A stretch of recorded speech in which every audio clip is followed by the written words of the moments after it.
Hello and welcome to the Mal&Johnny Show. Our special guest this week is Stifyn Parri. His company's called Mr Producer, and he is Mr Producer. He's also Mr Singer, Mr Actor, Mr Dancer, Mr Musical Theatre, just about everything. Stifyn, welcome to the programme. Thank you very much. I've never ever been called Mr Dancer, and I don't think I ever will again. You're a man of many talents, He's mixing you up with me, Mr Tap Dancing in the garage. How are you both? Are you all right? Well, yeah, we're good. Boiling. I'm in the shed. If you hear any noises, next door but one's got a lovely pool, hot tub, so you might hear that this afternoon, and I've got the fan on as well, so I apologise for any extraneous noises. What about you, Johnny? Well, I've been to Fourth Call yesterday, swimming in the sea with the grandkids. Lovely. And they're upstairs in the paddling pool at the moment, so if you hear any noises, them. And you look as if you've been working out, Stifyn? Yes, only for the last half hour, sadly. That's the only thing. But you may hear noise from me because I am more or less in my garden, as you can see there. Oh, it's lovely. I've opened the doors, so anything could happen. Squirrels, anything.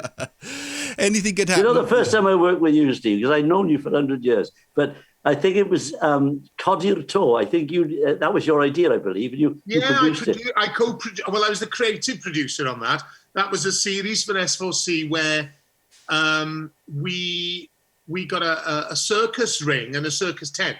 That's and right. I created a whole light entertainment show within the circus.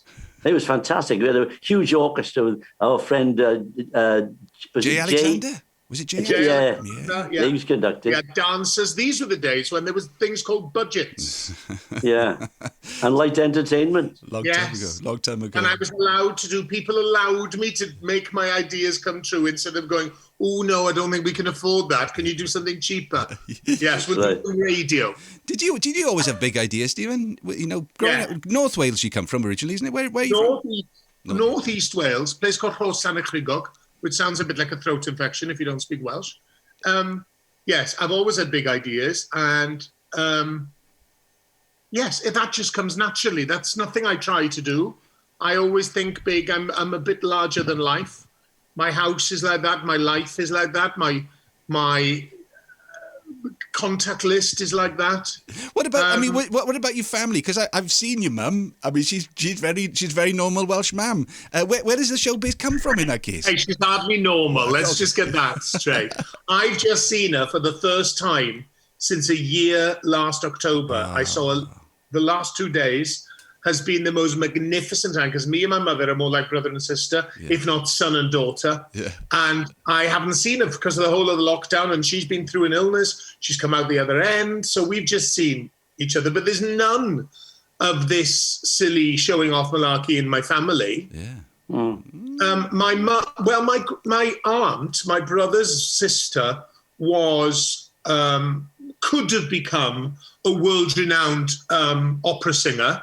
She got very, very far. She'd had a series with Stuart Burrows years ago on BBC Wales. Her name was Betty Parry, but she lost all her confidence and she was winning everything. And I've got recordings of it. And whenever I go on people's programs and they ask me to choose a song, I always choose her singing. And she is or was phenomenal, but she never went with her talent, where I think I've gone further than my talent could take me. She didn't go as far as her talent could take her. My father was a rent collector, and my mother ran a fish and chip shop.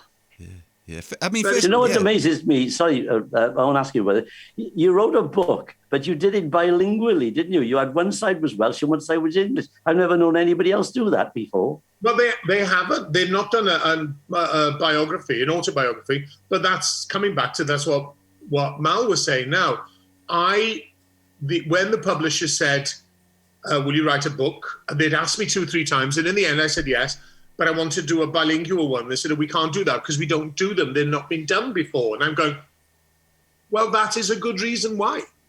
Yeah. They said, oh, no, we don't have the business plan for that. And I said, well, how are we going to do it? And they said, well, maybe we'll do it in Welsh first, and if that goes well, then we do it in English. And I said, well, what will you be measuring? Yeah, because that doesn't make any sense. So I said, no, I can't be bothered. And I'll do it my way or no way at all. So I wasn't being grand. That sounds grand the way I said it. I just said, well, listen, I'll leave it until the time is right. Yeah. The idea was right, because 6 months later they came back and said, we've had a great idea. Why not do it?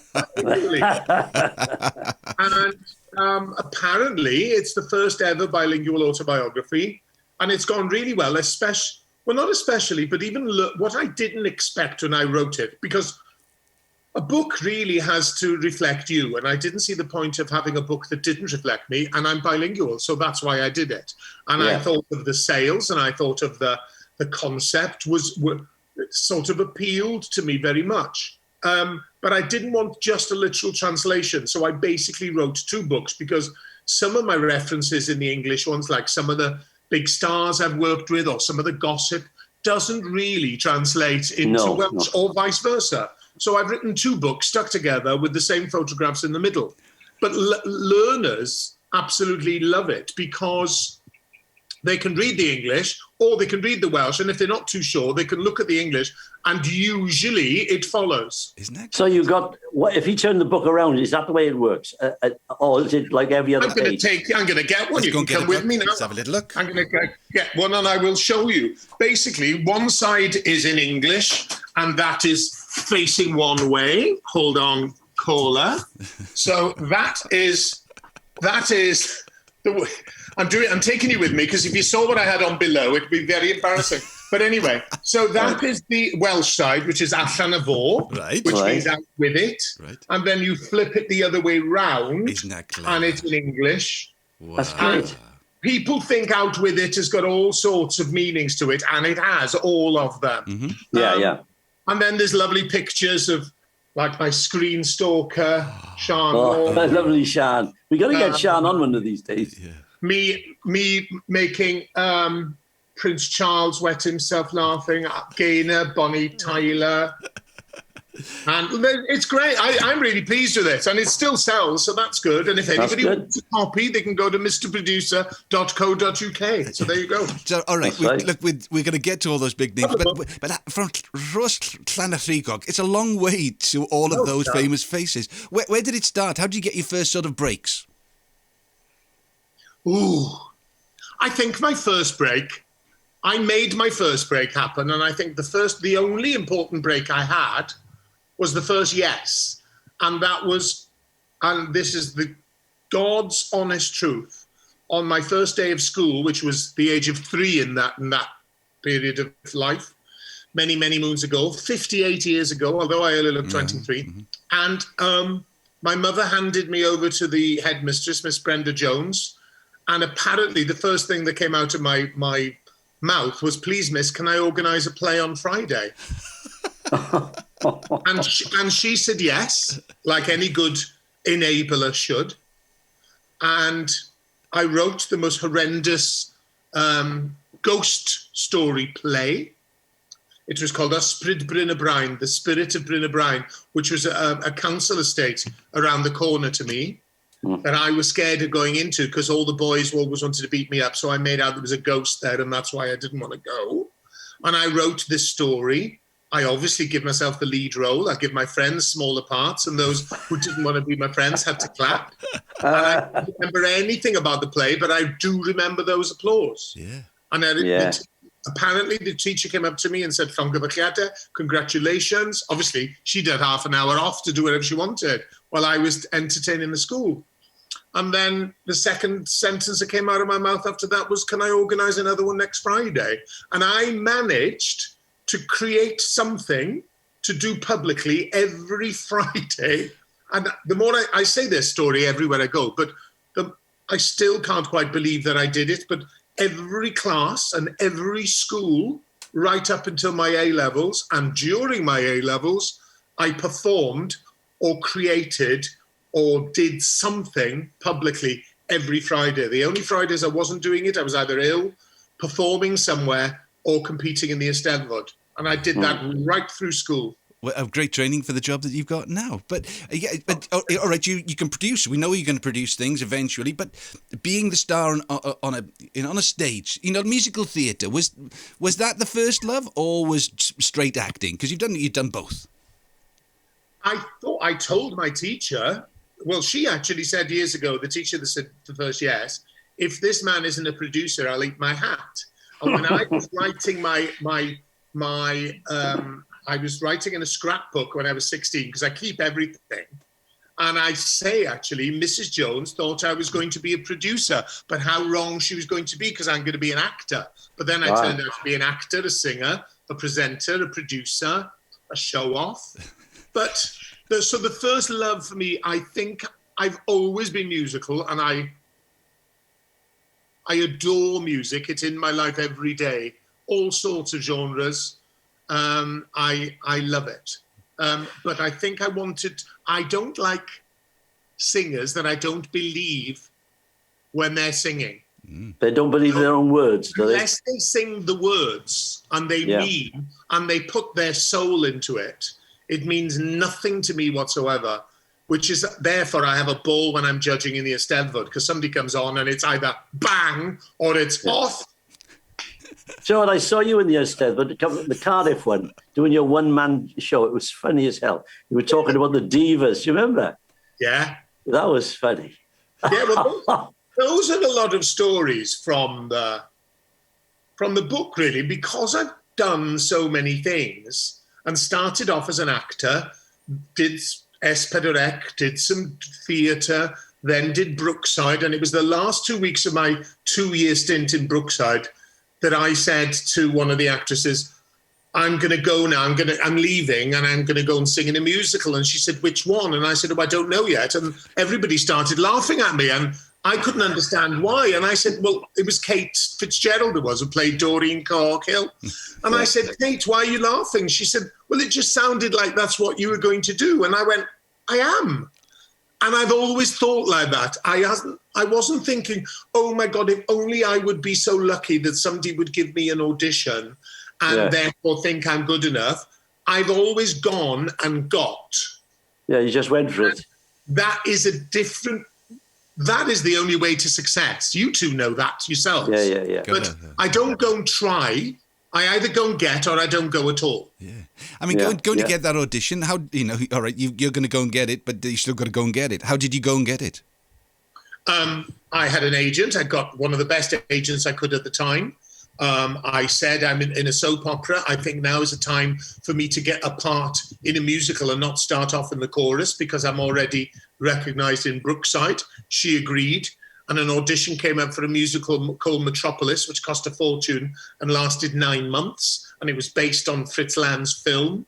And it had bonkers people like Brian Blessed in it, who did nothing but shout and sing off key all day. I hope he doesn't hear this, but the truth hurts, Brian.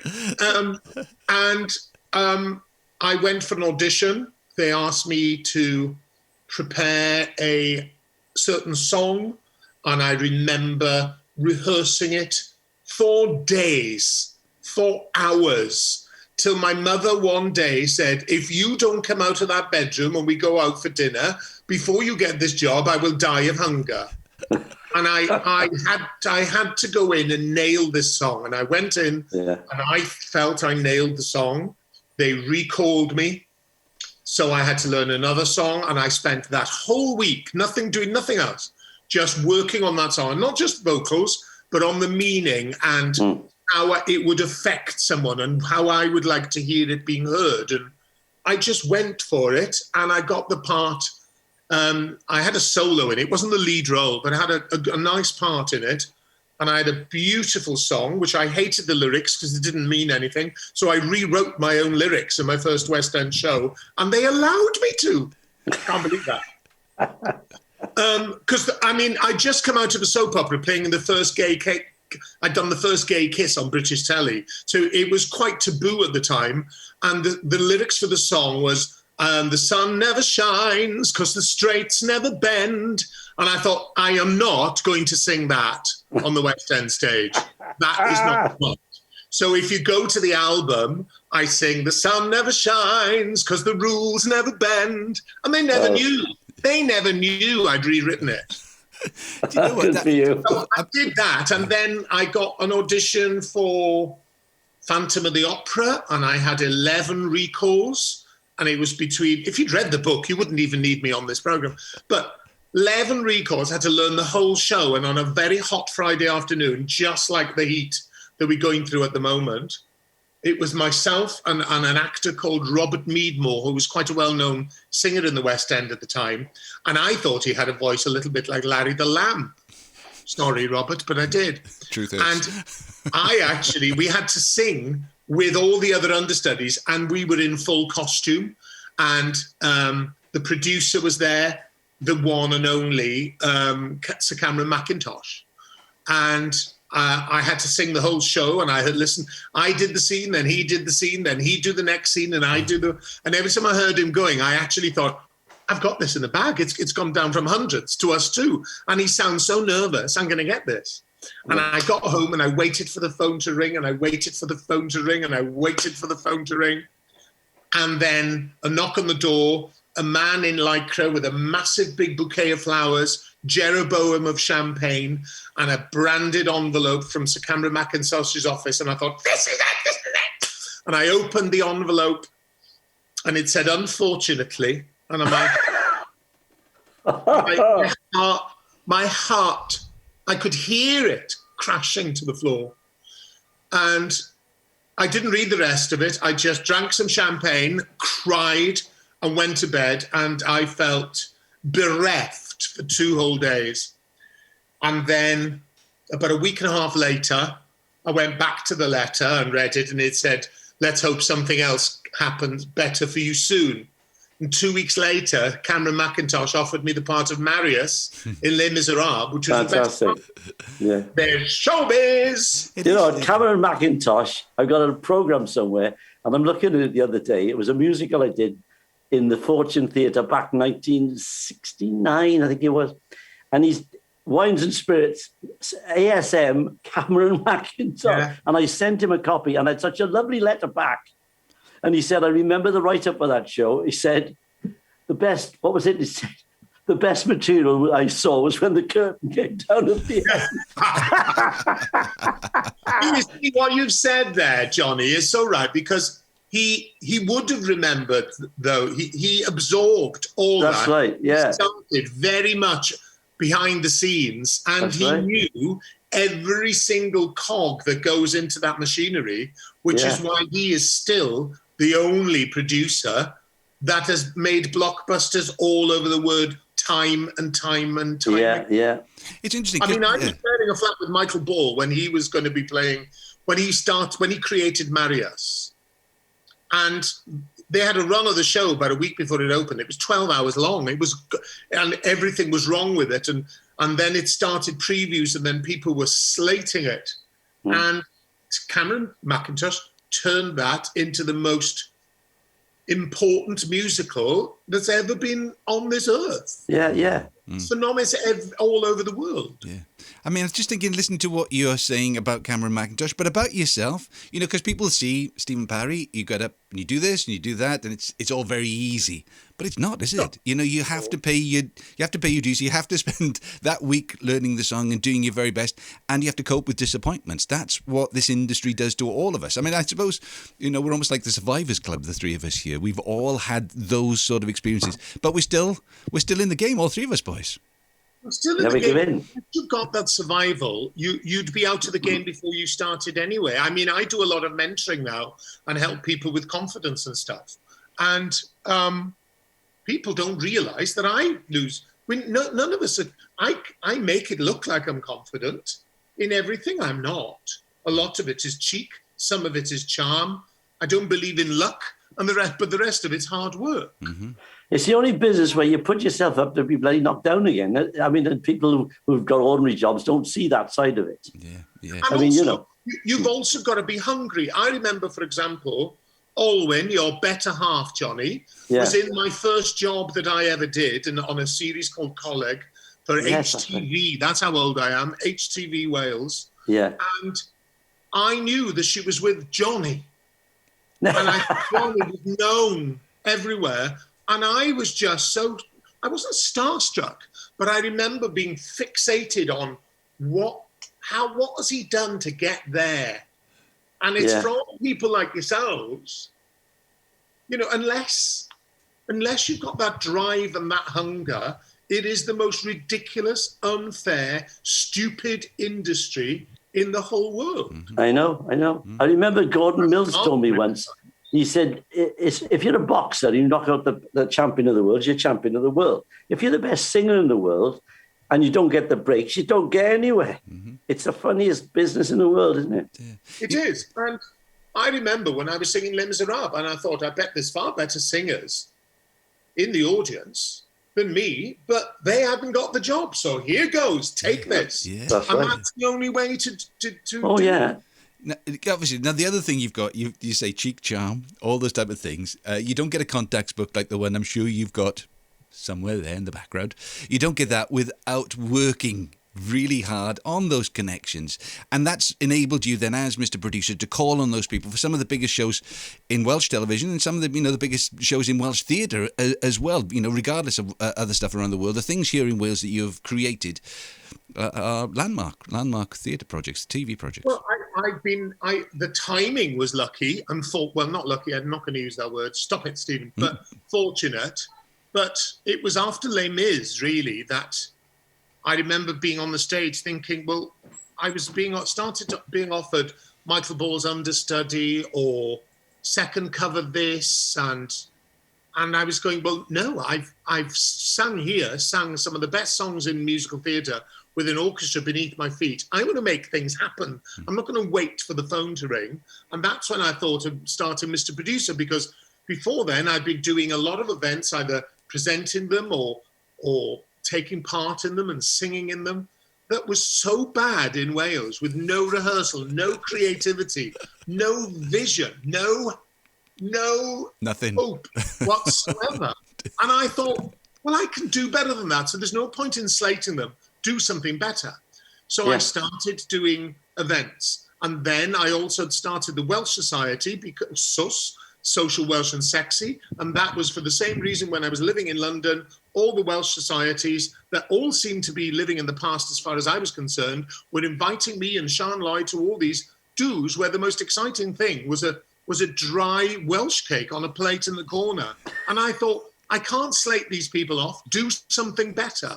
So with putting those two together, the next minute I think I still got one of the best contact lists you could have, because I then got Catherine Zeta's lips to be the logo of the logo for the Welsh Society. There was Bryn Terfel, Johan, Matthew, you name it, Bonnie, everybody was a member of that. Then I was doing concerts, so I was getting Bassie, all these various people, and I just went from strength to strength. And what I didn't do is look back. All I kept doing is, how did I do it last time? What did I do wrong? Let's get it better. And it was during the time when there was more money around, because no way would I have had the chance to do such a glorious opening of the Wales Millennium Centre of 3 consecutive nights, with it ending in a royal gala with 10,000 people singing in the Oval Basin to Bryn Terfel, with fireworks, with being naked male and female dancers with backpacks with fireworks coming off them on the roof of the Millennium Centre. Then the Ryder Cup opening that went live on Sky. I wouldn't have been able to do that unless the timing of money was around at the same time. But I did have the contacts, and I've still got them, because contacts are people you have to keep. It's a relationship. It's the trouble is, I always know you two. We can always contact each other because we keep a relationship. Yeah, the trouble with you is you don't think big enough.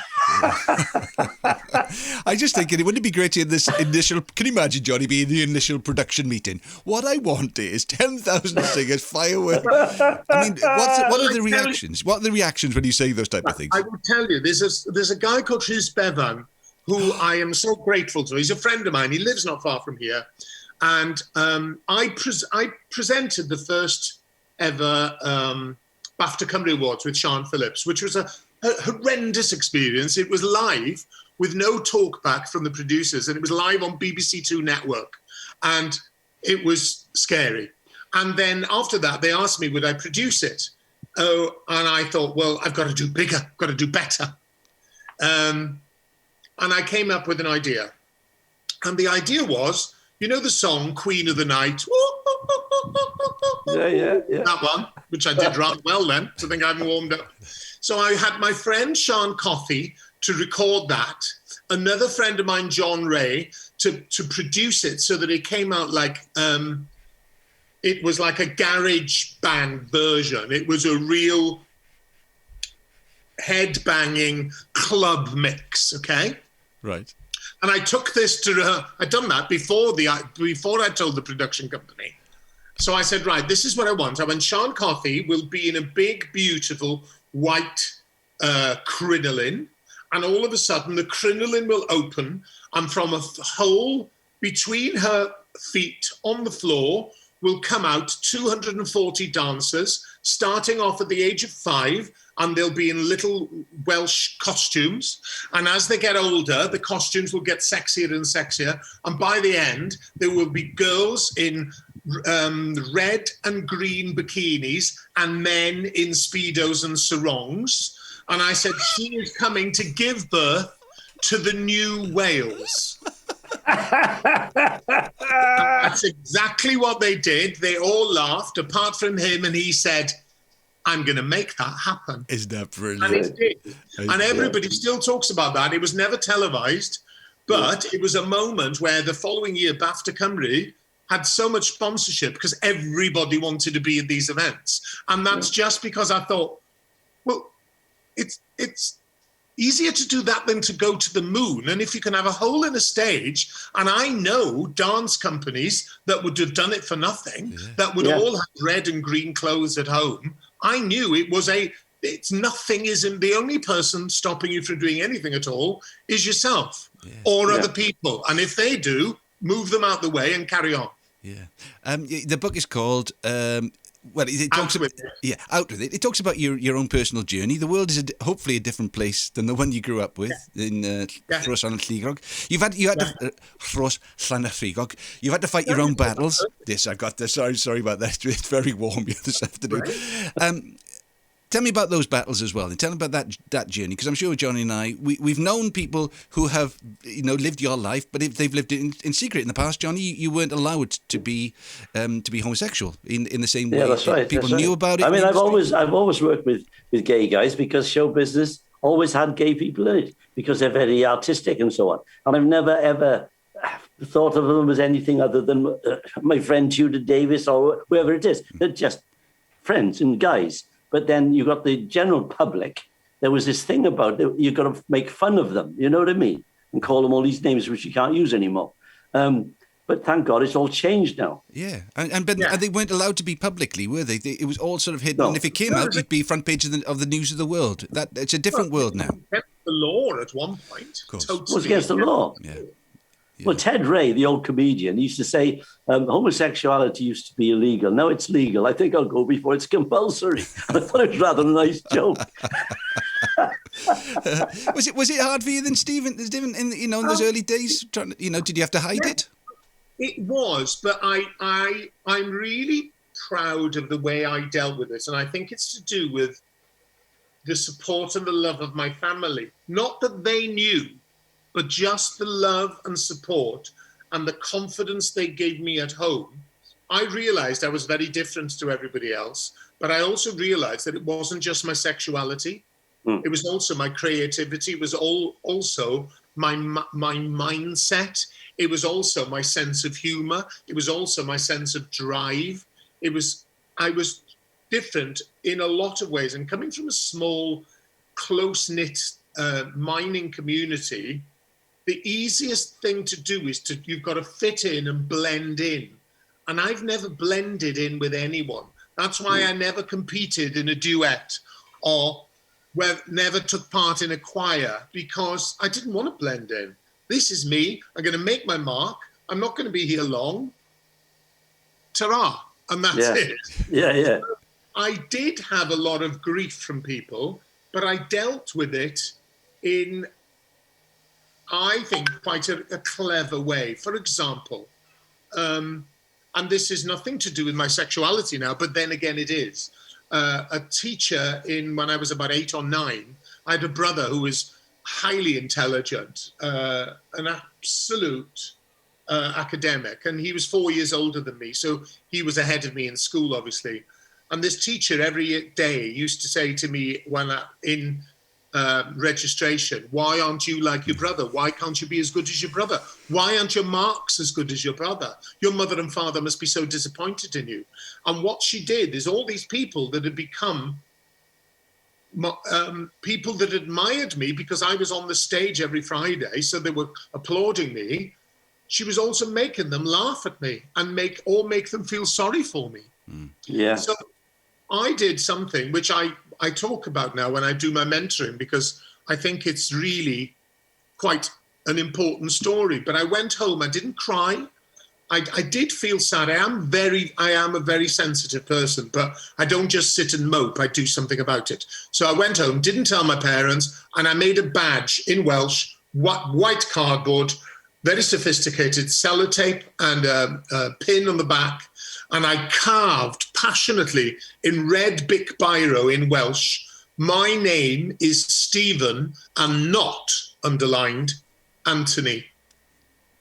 That was the age of 8. And I went to school the next day wearing this badge. And that woman, well, I'm not going to call her a teacher, but when I go to schools, I've said that I honestly can't remember her name now, which says a lot. But I've christened her Miss Bitch. And when I say that, the kids absolutely love it. But from that day on, Miss Bitch backed off. Yeah. And I'm convinced that I learned very early on that you're the only person that's got the right to build a brick wall on your journey. Nobody else has to. And if they do, remove them. And I think that card moved her out of the way. I then had the same problem in an amateur dramatic society where the director, I sat in this chair watching them rehearse twice a week from 6 till 9 on a Tuesday and Thursday in a disused pub on the corner of our road, which made me feel like I lived on Broadway. They were doing 2 musicals a year. And I sat there and I could prompt them on every line of every song, of every character or every show without the book in front of me, because I just knew the show. And I'd stand in the wings, but this guy would never, ever give me a part. And then he said one day, we're going to be doing open auditions for Oliver. And I felt my heart explode. I went home and I learned Where Is Love? Yeah. Which was going to be, and then it was going to be, I was going to look a bit stupid if you'd have given me the part, because I'd been brought up in a fish and chip shop. So for me to say, please, sir, can I have some more? I think would have brought the house down, when they think you've probably had a double portion already, mister. Anyway, I learned the song. I queued up with everybody else, or every child in the village. Even my brother auditioned and he had no interest whatsoever. And that man, and I won't give his name because I don't think he deserves it, and sadly he's no longer with us, but he gave a part to every other child bar me. Jealousy. And the way I dealt with that, well, I've asked the kids when I go around schools, they'll say, did you kill him, sir? Or I like this one, did you push Oliver off the stage and take over? And the even better answer I got was, did you organise Oliver yourself? And I said, no, what I did, I sat there and I thought, why are you trying to stop me? Watch me. I'm going to use you as my fuel to get there. And the next minute, I was in the West End. Do you know what, boys? We've run out of time. We've only scratched the surface. I want to say thank you ever so much, Stifyn. No, that's brilliant. I'm sure we will return if you have some more moments. Johnny, but you better say goodbye to Stifyn, and so will I as well. Is that all right? That's it. Oh, hwyl fawr, Steve. Nice to have you talk. Sorry I talk so much. I've taken up the whole programme. That's the idea. Well, that's why we got you on. We knew you could talk underwater, Steve. Diolch yn fawr iawn. Thank you very much indeed. God bless. Bye-bye.